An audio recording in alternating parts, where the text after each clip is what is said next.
Hello everyone and welcome to another video. Now today we're testing the newly released Avowed. This is pretty early, 5 days early if you get the premium upgrade. I had an Amazon gift card so I thought why not.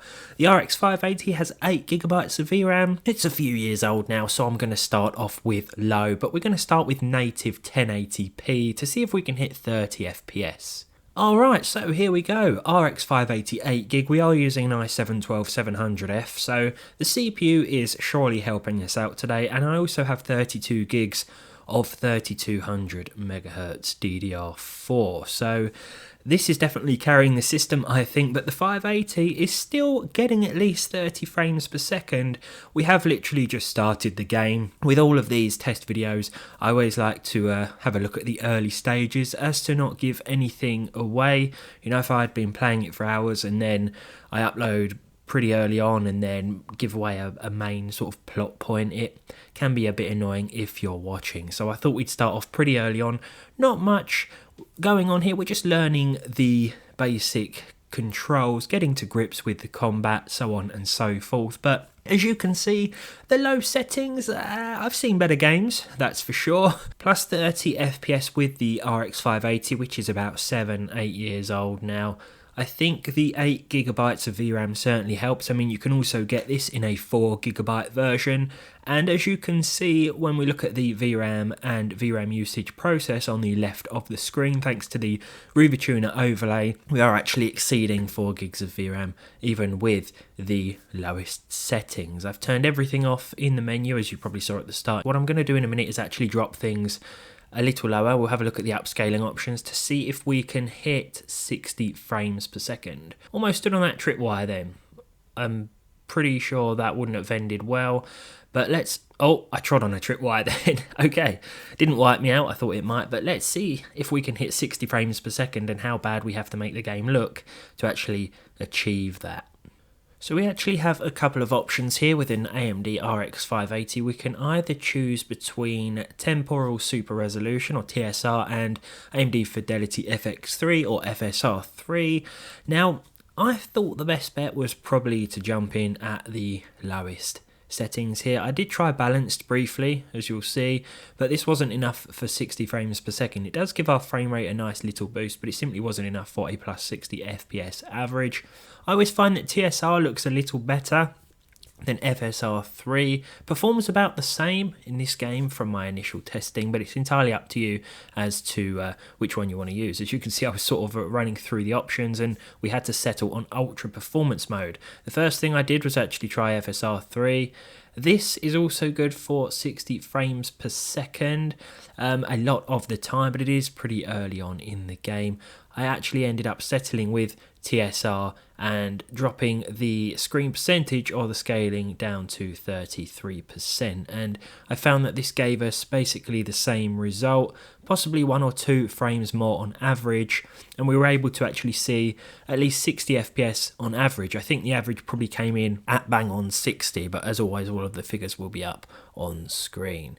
So we're just going to climb up this ladder now, get into some more serious combat and see how well the FPS actually holds up. I apologise if the quality of this gameplay isn't all that great. I'm not talking about me playing the game, I'm talking about the video quality.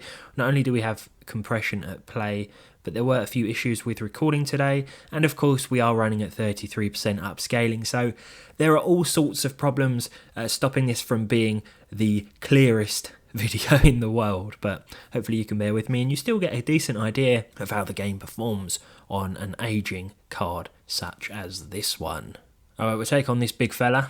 Yeah, so we're still holding pretty strong. We are dipping below 60 frames per second, which I think is to be expected. There are going to be some seriously demanding moments in this game, I'm sure, where there are multiple enemies on screen. We're going to venture into busier areas, and I think the frame rate is going to be impacted.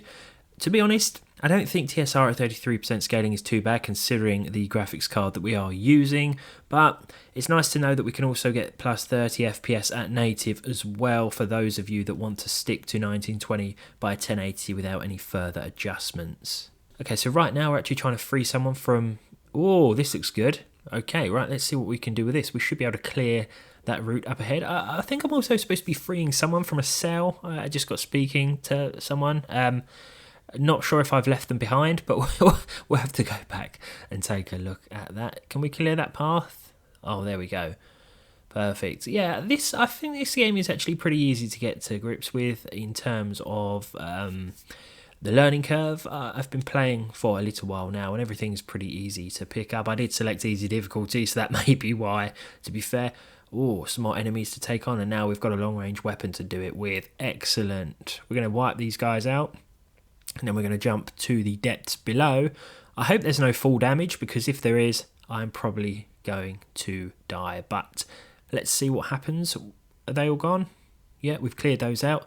Oh, we can't forget about the woman in the cell here. Let's go and free her. Can we get in there? We need a key. Right, let's go looking for a key. Okay, well, as you can see, the frame rate is still holding up pretty strong. We're still using at least 4 gigs of VRAM, so it's definitely good to have the 8GB RX 580 here. We are still running on older drivers, 2491. There's not been an update since late last year at the time of this video. Anyway, I'm not sure if driver support for the 580 has completely disappeared or whether or not it's just fewer and far between now. Maybe it's just been moved to limited support, but as you can see, there isn't too much of a problem right now. The only game I really have an issue with the 580 is Spider-Man 2, which actually got... Oh, there's the key. Yeah, Spider-Man 2, that got an update, and now it actually launches, but it still crashes just after startup. And that's always in the back of my mind going into titles with a 580 in 2025. Is the game going to start? If it does, how well is it going to run? So far though, and so good. I think considering the hardware, considering we can pick one of these up for about 50 quid, $50, and we can run a lot of the latest games with some upscaling, or some pretty intensive upscaling, well, that's not too bad in my opinion. Alright, so we'll take a few more of these guys out now. The frame rate's actually holding up better than I thought. I thought when we started to get a few more enemies on screen, we'd see even heavier drops. I was expecting 45, maybe lower. But honestly, yeah, this really isn't too bad at all.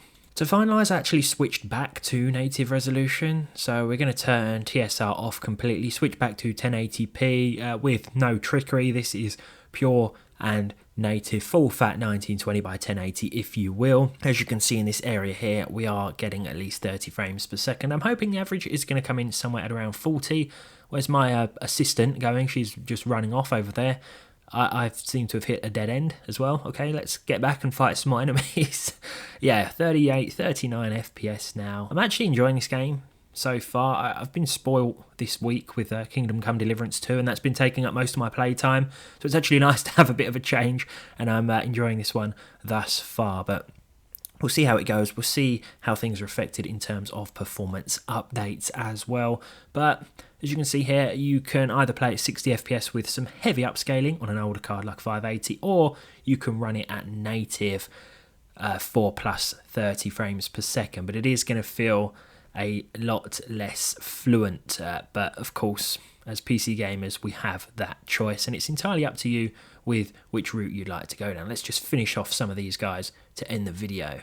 I'm liking the bow in this game, by the way. I don't have to venture aimlessly into the paths of enemies and no doubt end up getting wiped out. But I'll have a few more Avowed benchmarks over the next few days as well. As for this one, well, I hope you've enjoyed it. Let me know what you think down below of the game and of the card, of course. And hopefully I'll see all of you in the next one. Thank you, and I'll see you soon.